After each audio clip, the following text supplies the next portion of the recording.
It's noisy.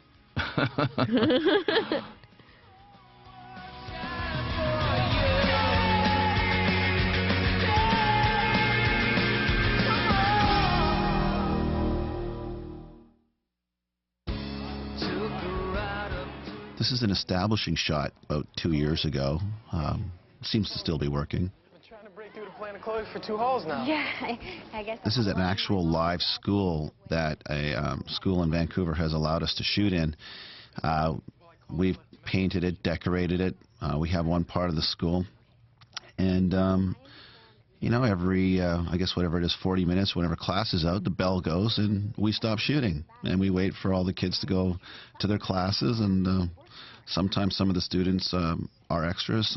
I know there's a couple that actually work on the crew. The kids that want to get into film. This teacher is played by Jillian Barber, who is a local actress in Vancouver, and she is fantastic.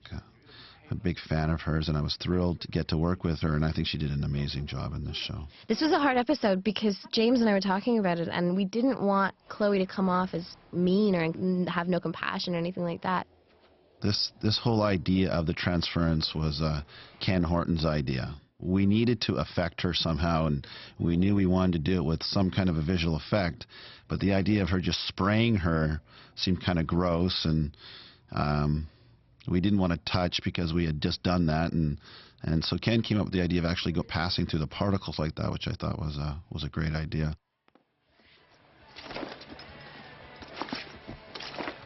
Hey, Peter, we still on for tonight?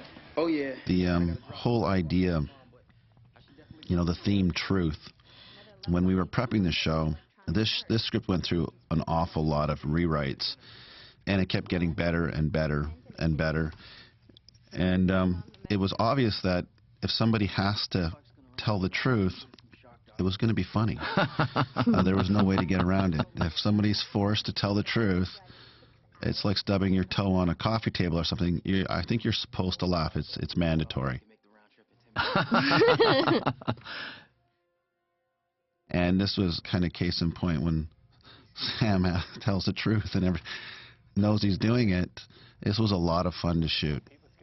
And the whole idea of him kind of pulling him, this was Tom's idea to pull him out into the hallway, and that was a very fun idea as well. This is good. That was great, yeah. That was really great. I love it when we are funny on the show. Don't take ourselves so seriously.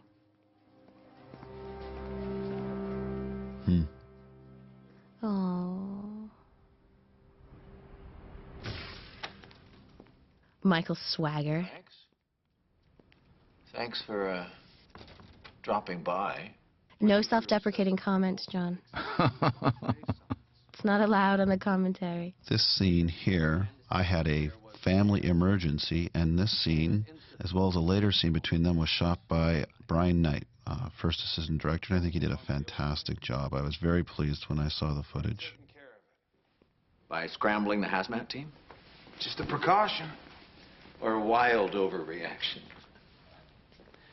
Unless, of course, the chemical... I always want to be quiet during your scenes. I want to listen to what you're saying. Oh, I should be telling interesting tidbits. I love that shot right there. It's always surprising. You know, as a director, you want things to be honest and sincere. And you want the audience to feel like it's happening in the moment. And these guys have a way of every take adding a new color or just making it fresh, and it never gets boring working with these two. I love how they do the change in lighting from Smallville to Metropolis. And the color schemes are so specific. Somebody in Philly was talking about that. It's great. The color on the show. Yeah. The light, the color of light. It's great. It's so cold when you're in the city. Yeah. And so warm when you're in Smallville.